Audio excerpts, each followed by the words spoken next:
Reflection. You are over here with Tarethia. Welcome. We have finally reached our last class of divination for August. I know it's September reflection, but we had to finish this last class up. And make sure you join me right back because we're actually finna start our new September session, okay? Where we are talking about which element to use with different spells and rituals. So with that being said, reflection, let's get started. Okay, the first thing on the list that we're going to talk about is cocyanomancy. Okay, cocyanomancy actually used a suspended sleeve for divination and a staff. Now, this was used even back with the Egyptians. They would actually use this method to actually check the water levels, okay, check to see about water underground reflection, okay, to detect water underground, excuse me.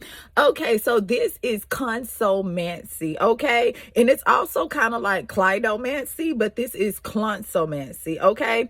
And not only that, reflection, sometimes they use a sleeve and sometimes they actually use a key. If you look over here to the side in this picture, and remember, this goes all the way back to the Egyptians. Reflection, remember, the Egyptians actually used this particular method to detect water underground. Reflection, so this is not a new form of divination. We are over here talking about cocyanomancy. Okay, so with that being said, let's go to the next form of divination. Rhytoathesia. Now, rhytoathesia actually use a pendulum for this form of divination. Sometimes they actually use this form of divination for yes and no answers. Okay, reflection, let me actually show you wow, I just had it right here. A pendulum, so I can actually show you. It's a picture right here to the side as well. Reflection, here we go. And with the pendulums, you can actually get different crystals to amplify your do you believe in magic, your divination process. We know quartz. This is actually a quartz pendulum, and this is actually an amethyst pendulum, which is for protection as well. Reflection. Okay, so these are different pendulums that they would actually use, reflection, for different forms of divination. And usually pendulums are used in yes and no questions. I mean, depending on the diviner, but if I use a pendulum, I usually use it for yes and no questions. Okay, so that's a form of rhytoathesia. Okay, so with that being said, let's go to our next form of divination. This is pyromancy. This is actually one of my favorite forms of divination. This form of divination, you actually study the flames in the fire, but you are actually manipulating the flames in the fire. So you are using intention, you're using earth, and you're using fire. Reflection. So this actually deals with they also call this, what do they call this, reflection? Pyromancy. They call it something else. Pledomancy. Pyroscopy. Yes, pyroscopy. This is also called pyroscopy. So if you ever hear someone speak of pyroscopy, it's the same as pyromancy, kind of the pyro in there. Okay, so it's a form of divination. It's all the same, reflection, dealing with manipulating the flames in fire. Okay, so you're actually not only using, you know how in some divination they use the fire and the flames to actually predict certain outcomes. Well, this particular diviner actually is manipulating the fire and the flames, and they're going to predict the outcome.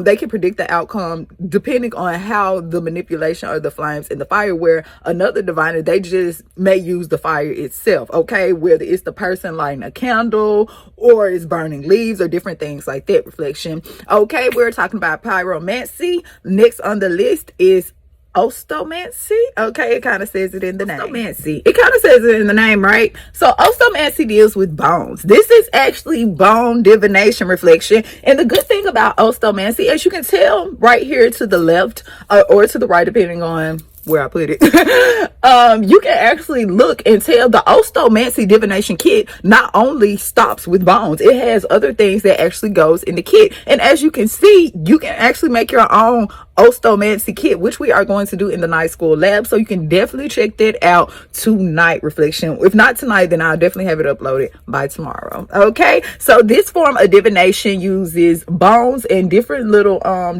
things that maybe you can put together in a particular bag, but they have to be sacred items. Okay, and not only that, reflection, they use different types of bones. Okay, you can actually buy this kit, but to me it's better if you make it. Okay, so with that being said, they would would actually throw the bones or throw whatever is in that particular bag, whatever they have consisted in that bag, and they would throw it, and depending on where they throw it or what they pick out of the bag reflection, that determines an outcome. Okay, we are talking about ostomancy. Seronomancy. Now, seronomancy is kind of like it was kind of like aeromancy, but aeromancy, it uses not only lightning and thunder, but it uses the cloud formations for divination, where seronomancy actually just uses thunder and lightning. If you ever listen at the thunder and the lightning reflection, it kind of, if you ever hear a bass drum, it kind of sounds like that. So if you actually, this particular diviner would actually sit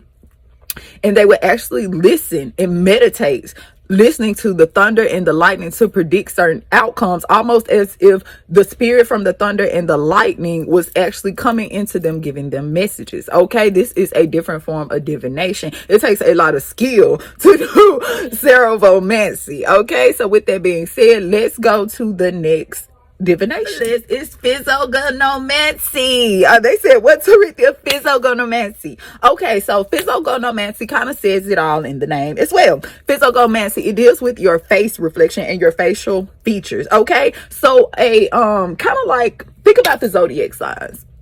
You can predict what a person is. You can tell usually what zodiac sign a person is by their facial features. Like Taurus the bull. Taurus the bull, they deal in the throat and in the nose area. Aries the ram, they deal in the forehead area.